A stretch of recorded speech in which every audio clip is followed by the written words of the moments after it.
soutient. La parole qui donne la vie, c'est celle que nous voulons écouter en cet instant. Saint-Esprit de Dieu, viens à notre secours pour nous soutenir pendant ce moment de la parole. Saint-Esprit, l'esprit de fait, l'esprit de vie, l'esprit de sagesse, viens nous soutenir pendant ce moment. Saint-Esprit, accorde-nous ta grâce, accorde-nous ton soutien. Saint-Esprit, merci d'être encore là pour nous. Reçois l'honneur, la gloire et la magnificence au nom de Jésus. Que nous disons tous gloire et louange à toi, Seigneur Jésus-Christ. Gloire et louange à toi, Seigneur Jésus-Christ. Amen. Amen. Acclamons le Seigneur, acclamons le Seigneur, acclamons le Seigneur, acclamons très fort, acclamons très fort pour notre Dieu, acclamons très fort, acclamons. Il mérite l'honneur, il mérite la gloire, il s'appelle Jésus, le défenseur de nos vies, le soutien de nos âmes. Bénissons notre Dieu, élevons notre Dieu. Bien-aimés, saluons en même temps sa présence au milieu de nous ce soir. Saluons la présence de Dieu au milieu de nous. Il est là. Il a dit 2 ou 3 sont réunis à son nom. Il est au milieu de nous. Il est déjà au milieu de nous. Pour nous visiter, pour nous toucher, pour nous faire du bien. Alléluia. Bien-aimés, nous allons prendre place dans la présence de Dieu. Que Dieu vous bénisse, bien-aimés, ce soir. Vous avez fait l'effort malgré les couvre-feux, mais vous êtes venus dans la maison de Dieu pour écouter sa parole. Avant même de commencer le message de ce soir, ma prière est que ce message puisse rencontrer les problèmes de votre vie. Ma prière est que ce soir, le Seigneur se souvienne de chacun de vous. Oh, dans sa présence, ma prière est que ce soir, le Seigneur puisse vous décharger tous. Ma prière est que ce soir, le Seigneur puisse vous donner encore ce que vous cherchez depuis des années. Ma prière est que ce soir, que le Seigneur ordonne aux portes de s'ouvrir dans votre vie afin d'expérimenter sa bonté, sa miséricorde. Bien-aimés, ce soir, le Seigneur nous a fait grâce afin de commencer cet enseignement qui s'intitule l'héritage de la nouvelle création. C'est l'enseignement que Dieu a permis que nous puissions commencer aujourd'hui, que nous allons continuer avec cet enseignement le dimanche 27 également, et jusqu'à ce que nous allons finir ce grand enseignement sur l'héritage de la nouvelle création. Bien-aimés dans le Seigneur, je commence déjà à introduire notre enseignement sur l'héritage de la nouvelle création. La nouvelle création, bien-aimés, c'est la vie que nous appelons nouvelle. La nouvelle création, c'est une création qui n'existait pas auparavant. C'est une création qui n'existait pas avant. Mais c'est une création comme nous, comme je dis tout à l'heure, c'est une création nouvelle. C'est une création qui vient de voir le jour. Et ça, c'est le message que nous allons parler pendant quelques jours. Oh, cette nouvelle création a un héritage glorieux. Cette nouvelle création a un héritage magnifique. Cette nouvelle création, oh, nous cache des mystères, nous cache des choses. Bien-aimés, si beaucoup parmi nous négligent la nouvelle création, c'est parce qu'ils sont tout simplement ignorants. C'est parce qu'ils ne connaissent pas tout simplement l'héritage que cache la nouvelle création. Les biens que la nouvelle création, bien-aimés dans le Seigneur, se cache. Oh, lorsque nous allons comprendre quel est cet héritage, un héritage glorieux, bien-aimé, personne ne va jouer sur la nouvelle vie. Personne ne jouera sur sa nouvelle identité. Après avoir compris, oh, bien-aimé, lorsque nous ne comprenons pas la valeur d'une chose, on risque de placer l'objet même sous la table parce que nous ignorons la valeur. On risque de placer même l'objet, oh, sous notre lit parce que nous ignorons le coût, ce que vaut cet objet. Mais au moment où nous parvenons à la connaissance, nous arrivons à la connaissance, oh, bien-aimé, du prix de l'objet que nous détenons, de l'objet que nous avons. Bien-aimé, c'est-à-dire nous allons placer cela dans le coffre, dans un coffre-fort. Nous allons placer cela dans un endroit sûr, dans un endroit sécurisant, dans un endroit meilleur, là où, bien-aimé dans le Seigneur, sa valeur ne sera pas compromise, parce que nous connaissons la valeur. Bien-aimé, oh, la Bible dit, si, bien-aimé, l'héritier est un enfant, à quoi ça sert l'héritage? Oh, parce qu'il ne connaît pas, oh, parce qu'il ne sait pas l'importance de son héritage. Bien-aimé, aujourd'hui, nous ne comprenons pas vraiment quel est l'héritage de la nouvelle création. Raison pour laquelle, bien-aimé, nous jouons sur la nouvelle vie. Alléluia. Amen. 2 Corinthiens chapitre 5, le verset 17. Que dit la Bible? 2 Corinthiens chapitre 5, le verset 17.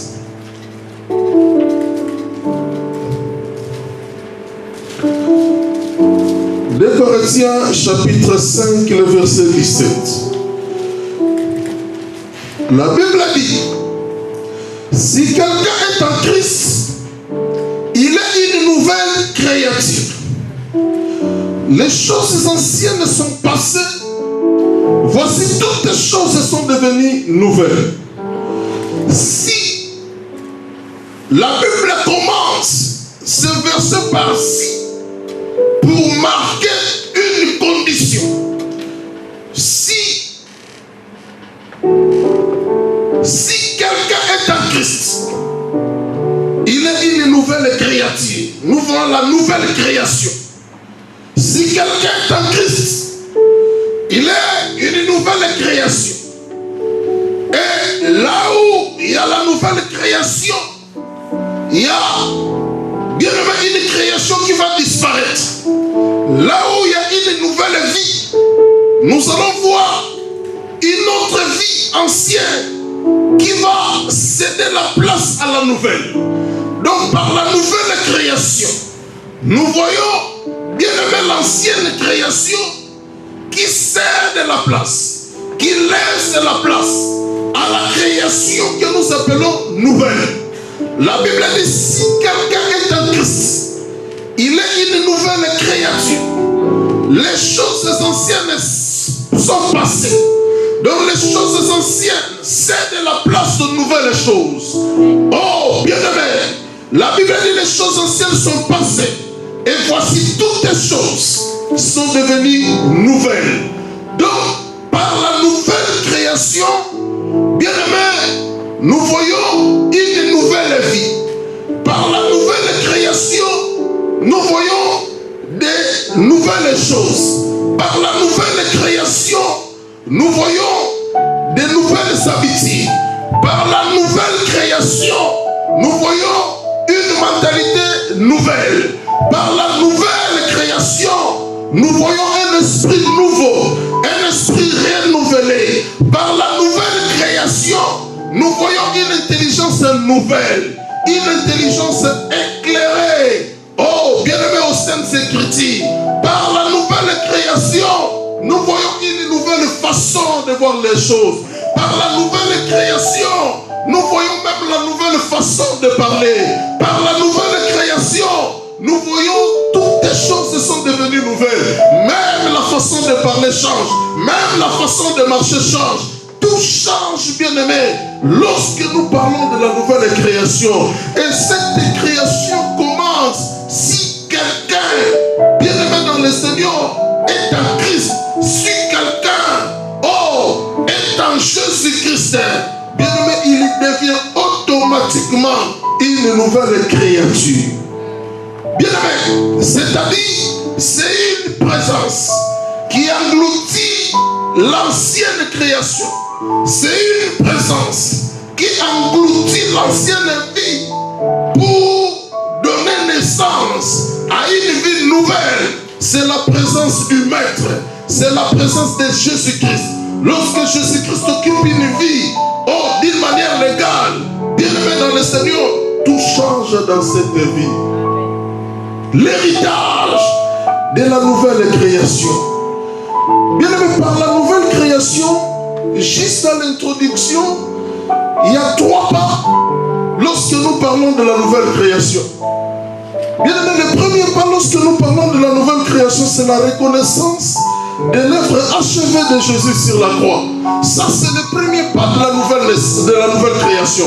La nouvelle création n'interviendra jamais dans une vie quand celle-ci, bien-aimée dans le Seigneur, ne reconnaît pas l'œuvre parfaite, l'œuvre terminée, l'œuvre achevée de Jésus sur la croix. Bien-aimé, l'ignorance de cette œuvre accomplie sur la croix, l'ignorance de cette œuvre achevée de la croix. Bien-aimé, nous sommes loin de la nouvelle création, mais la nouvelle création a pour premier pas la reconnaissance de l'œuvre achevée de Jésus sur la croix. Sans cette connaissance, on est loin. Bien-aimé, de mener une vie nouvelle. Sans cette connaissance, la personne qui ne reconnaît pas l'œuvre achevée de Jésus sur la croix, il est loin, bien-aimé dans le Seigneur, d'embrasser une nouvelle vie. Il est loin d'embrasser une nouvelle carrière. Il est loin que la nouvelle vie soit destinée en lui. Il est loin de toutes choses nouvelles, parce que dans son cerveau, parce que dans sa pensée, dans sa conscience, dans sa subconscience, bien-aimé, il ne réalise pas l'œuvre achevée de Jésus sur la croix, parce que c'est la croix, bien-aimé, qui a fait que nous puissions quitter l'ancienne vie pour embrasser la nouvelle vie. La croix, bien-aimé dans le Seigneur, c'est l'unique moyen qui a facilité la nouvelle création. Donc, ni de l'œuvre de la croix, on ne parlerait jamais de la nouvelle création. C'est la croix qui a fait que notre vie bascule, bien-aimé, à la nouvelle création. Sans cette croix, la nouvelle création n'interviendra jamais. C'est la croix qui a apporté cela. C'est la croix qui a amené cette nouvelle vie. Raison pour laquelle, lorsque nous parlons sur l'héritage de la nouvelle création, bien-aimé, pour comprendre bien la nouvelle création, c'est lorsque nous reconnaissons d'abord l'œuvre achevée, l'œuvre accomplie, l'œuvre terminée, l'œuvre finie de Jésus sur la croix du Calvaire. La reconnaissance de cette œuvre, bien-aimé dans le Seigneur, fera que nous puissions déjà mettre le premier pas vers la nouvelle création. Amen. Ésaïe chapitre 53. Les versets 4 à 5. Car on ne reconnaît pas que sur la croix, une place était réservée pour toi. Une place était réservée pour moi. Mais un homme avait décidé, malgré sa supériorité, de prendre la place de l'homme afin d'occuper un endroit qui n'était pas destiné à lui, qui n'était pas réservé. Bien aimé pour lui, il avait pris cette place. Alléluia. Amen. Oh, Ésaïe chapitre 53, le verset 4. Je lis jusqu'au verset 5. La reconnaissance de l'œuvre achevée de Jésus sur la croix du Calvaire, premier pas de la nouvelle création. Ésaïe 53, les versets 4 à 5. La Bible dit, cependant ce sont nos souffrances qu'il a portées. C'est de nos douleurs qu'il s'est chargé. Et nous l'avons considéré comme puni, frappé de Dieu et humilié. Mais il était blessé pour nos péchés, brisé pour nos iniquités. Le châtiment qui nous donne la paix est tombé sur lui. Et c'est par ses meurtrissures que nous sommes guéris. Il était frappé pour nos péchés, brisé, bien-aimé, pour nous. Et ces jours-là, il avait pris notre place. La nouvelle naissance, bien-aimé, n'interviendra pas par un coup, oh, bien-aimé, dans le Seigneur magique. Mais la nouvelle naissance commence dans notre pensée. Lorsque nous reconnaissons que sur la croix, oh, quelqu'un avait fait un travail fini. Un travail pas à moitié, mais un travail achevé. Et dans ce travail, il a basculé notre vie dans la nouvelle création. Il avait pris notre place et il nous a justifiés à travers de quelque chose, oh bien-aimé, oh de précieux qu'on a vu sur la croix, c'est-à-dire le sang. Oh, quand ce sang était versé, bien-aimé, c'est là où nous voyons, bien-aimé, dans le Seigneur, la nouvelle naissance s'est créée en nous. Oh, sans la croix, sans la reconnaissance de la croix, on ne parlera pas de la nouvelle création. Alléluia. Amen. Alléluia. Amen. Bien-aimé, la reconnaissance de l'œuvre achevée sur la croix, c'est le premier pas vers la nouvelle création. Deuxième pas de la nouvelle création, recevoir Jésus-Christ. Jean chapitre 1er, le verset 12. Une fois, bien-aimé, reconnu l'œuvre de Jésus sur la croix du Calvaire. Jean chapitre 1er, le verset 12. La Bible dit à tous ceux qui l'ont reçu, à ceux qui croient à son nom, à tous ceux qui l'ont reçu. Parce que la nouvelle naissance, c'est question de recevoir. Recevoir quoi? Recevoir une vie. Et cette vie, ce n'est pas la vie de nos parents. Ce n'est pas la vie de nos amis. Mais la nouvelle naissance, c'est lorsque une vie rentre à nous. Lorsque une vie pénètre à nous. C'est cette vie-là qui a la capacité, oh, bien aimé, d'éclairer toute notre vie. De rendre notre vie nouvelle. Cette vie, c'est la vie, non aussi d'un homme, mais c'est la vie de Dieu. La famille que Dieu lui-même, oh, le Dieu incarné dans la chair, la famille que bien-aimé, oh, qu'il nous donne sa vie. Et quand on a reçu une vie, quand on a reçu sa vie dans notre vie, sa vie nous a transformés. Sa vie a donné la forme à notre vie. Oh, dès qu'il est rentré à nous, il façonne notre vie. Il taille notre vie. Il donne sens à notre vie. Bien-aimé dans le Seigneur. Et il nous rend nouveaux. Oh, raison pour laquelle, lorsque nous recevons une vie, la vie de Dieu, la vie de Christ, une vie sans péché, une vie propre, une vie sans tache, une vie honnête, une vie, oh, bien-aimé, blanche, lorsque nous la recevons dans notre vie, c'est le deuxième pas vers la nouvelle création. Bien-aimé, sans la reconnaissance de l'œuvre achevée de la croix, la nouvelle naissance ne viendra pas. Sans, bien-aimé, recevoir une vie à nous, la vie de Dieu à nous, on ne parlera pas de la nouvelle création. Et quand on a reçu cette vie, raison pour laquelle l'apôtre Jean a dit, celui qui est en vous est plus grand, est plus puissant, est plus fort que celui qui est dans le monde. Parce que celui qui est en nous, oh, c'est Dieu, c'est Christ, c'est la vie de Dieu qu'on a reçue. Alléluia. Jean 1,12. Bien-aimé, troisième et dernier pas vers la nouvelle création, La nouvelle création se dessine lorsque nous faisons le dernier pas, c'est-à-dire vivre pour lui. Donc, bien aimé, lorsque nous recevons cette vie en nous, la nouvelle création se concrétise lorsque, bien aimé, dans le Seigneur, nous vivons maintenant pour lui, vivre pour lui.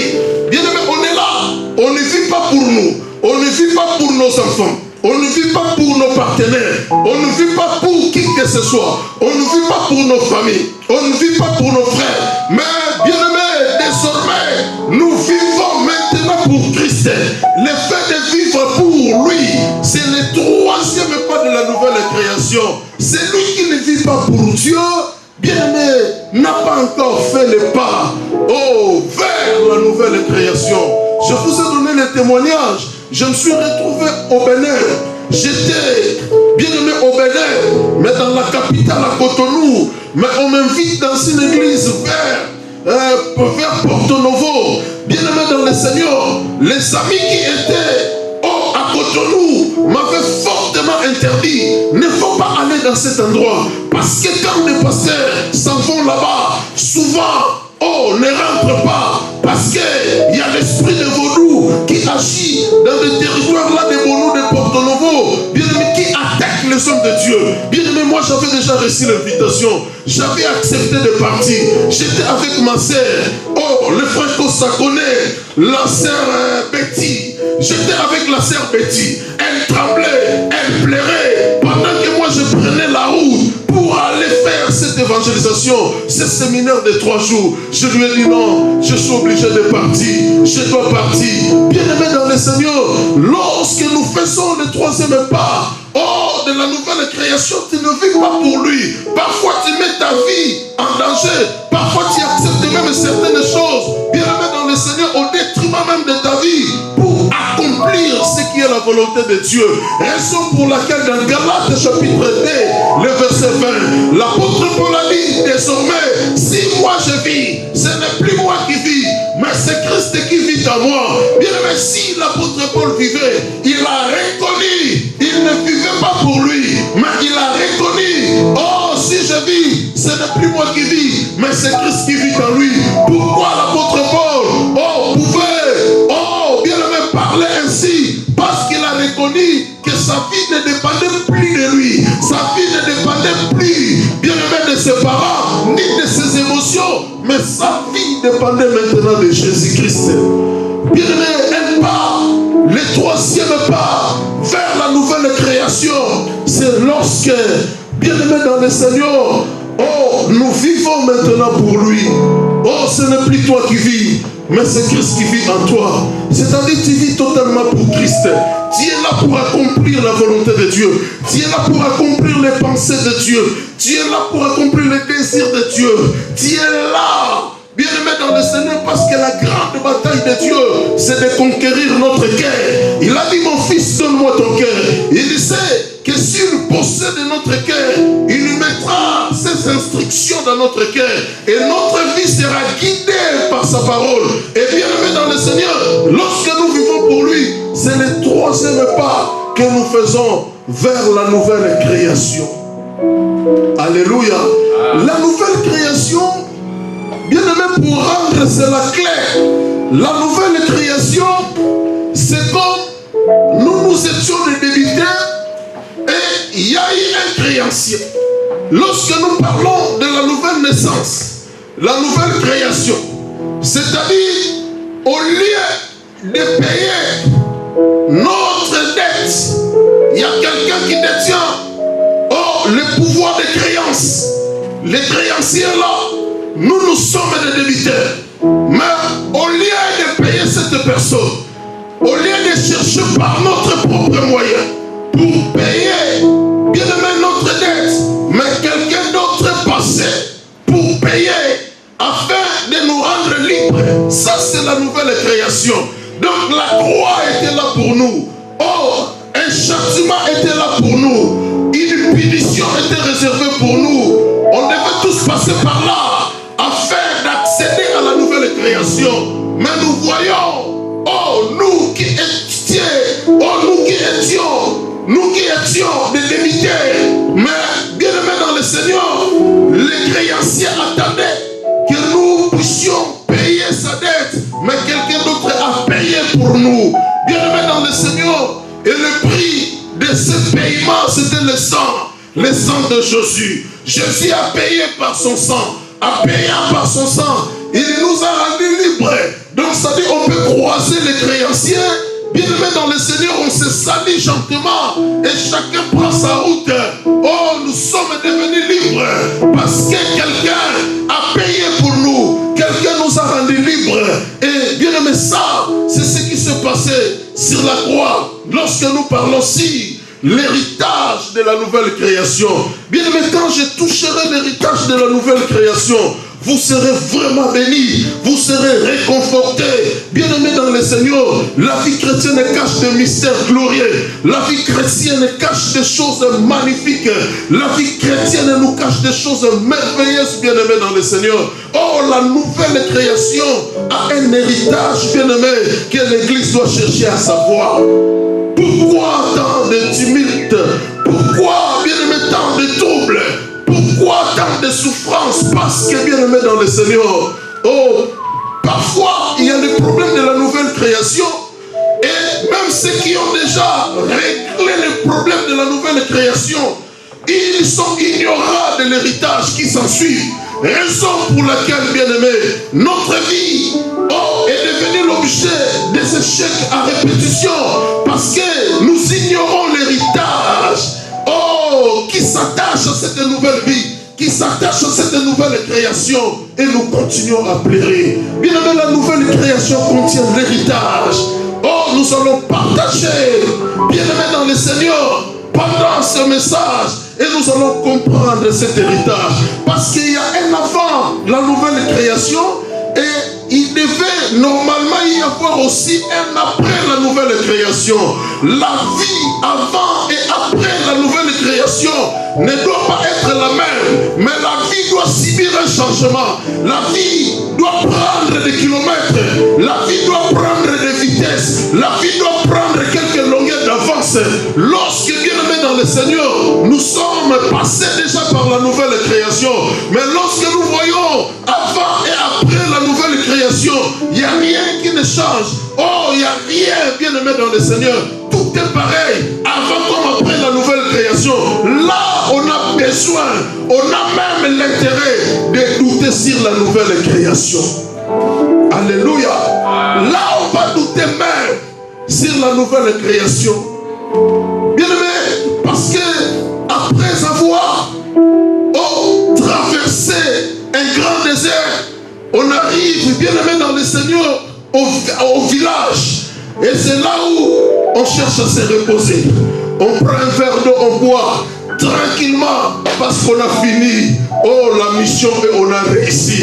Même Jésus, après l'épreuve, bien-aimé, la Bible dit après l'épreuve, c'est là où Dieu lui a donné le nom, qui est au-dessus de tous les noms, afin qu'au nom de Jésus, tous genoux fléchissent dans le ciel, sur la terre et sous la terre. Cela est venu, bien-aimé, après son épreuve. Oh, quand il est sorti vainqueur, quand il est sorti victorieux de cette grande épreuve, Dieu lui a donné le nom qui est au-dessus de tous les noms. Le nom qui est au-dessus, vous imaginez, Dieu a donné à Jésus le nom qui est au-dessus même de son nom Dieu. Aujourd'hui, on peut être face aux démons. Aujourd'hui, on peut être face aux occultistes.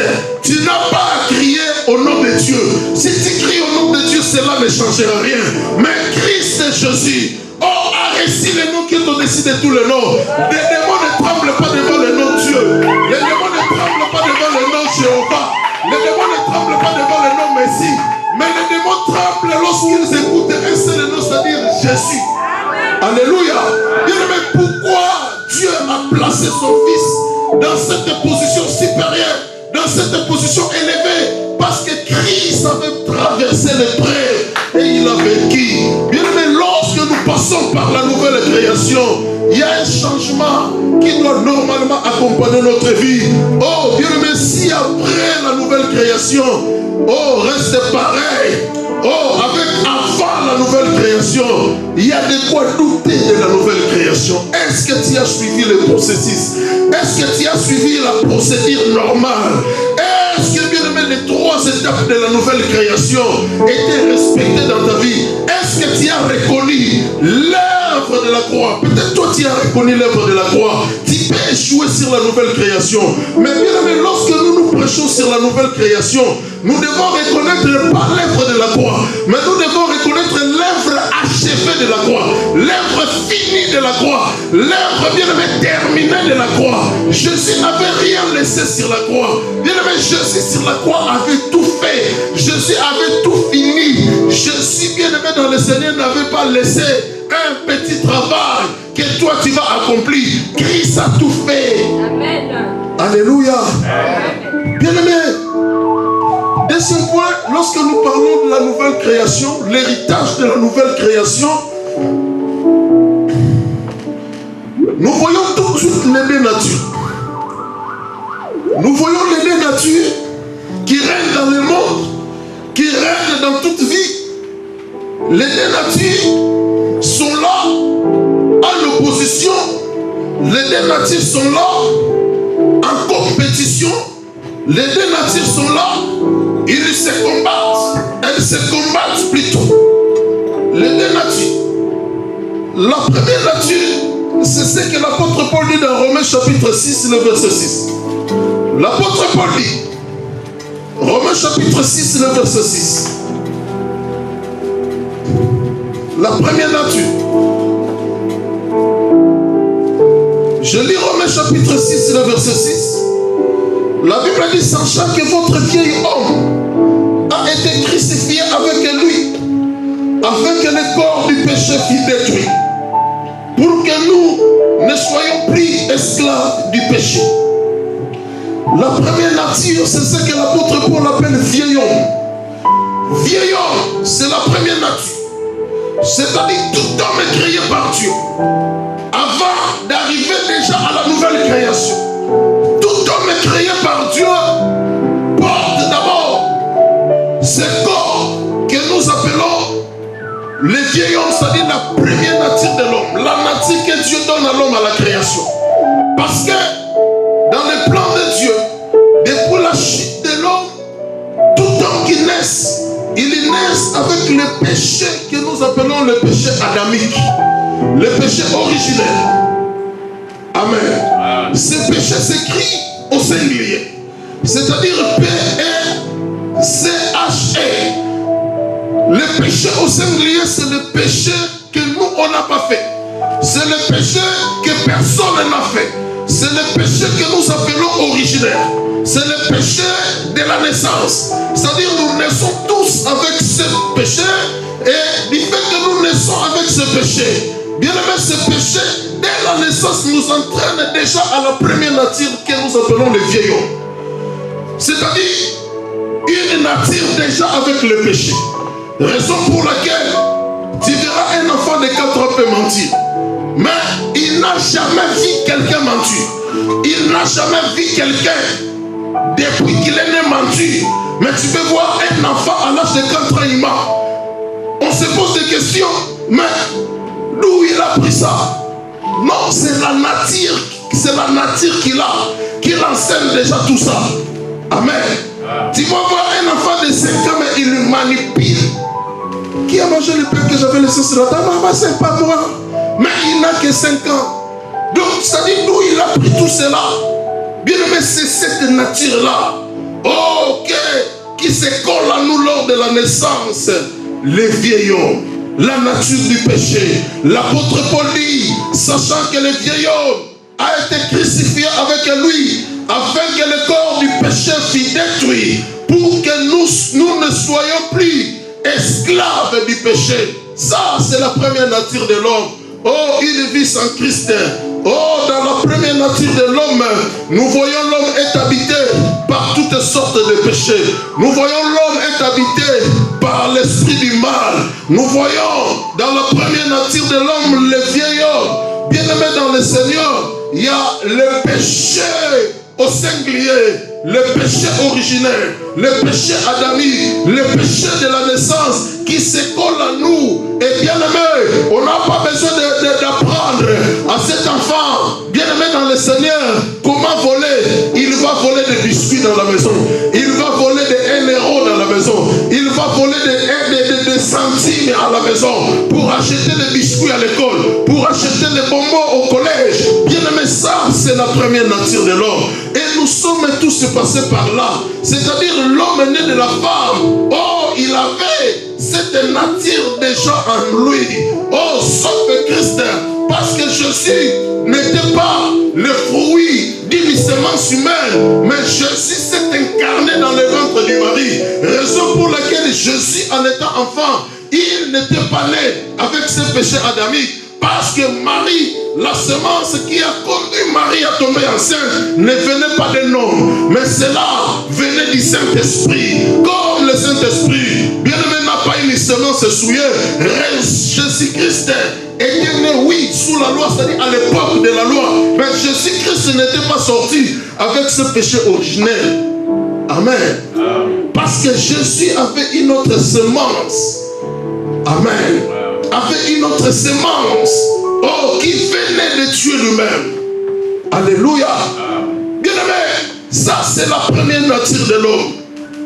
Il y a des gens même qui sont à l'église. Il y a des gens même qui prient. Il y a des gens même qui gênent. Mais, bien aimé, ils sont toujours collés au vieil homme. Ils sont toujours collés à la nature. Oh, bien aimé, ancienne, la première nature de l'homme. Et la deuxième nature de l'homme, c'est l'homme nouveau. L'homme nouveau. Ephésiens chapitre 4, je lis et j'explique. Ephésiens chapitre 4, le verset 24. Ephésiens chapitre 4, le verset 24, l'homme nouveau. La Bible dit, et revêtir l'homme nouveau, créé selon Dieu dans une justice et une sainteté qui produit la vérité. Il y a 4 informations. L'homme nouveau, c'est lorsqu'on a fait les 3 pas de la nouvelle création. On reconnaît l'œuvre achevée de Jésus sur la croix. On reçoit une vie de Dieu, une vie divine à nous. Et nous vivons pour lui. Lorsqu'on a rempli ces 3 registres, lorsqu'on a rempli ces formulaires de la nouvelle création, c'est là où, bien aimé dans le Seigneur, les vieils hommes subissent ce que nous appelons la crucifixion. Donc, Jésus sur la croix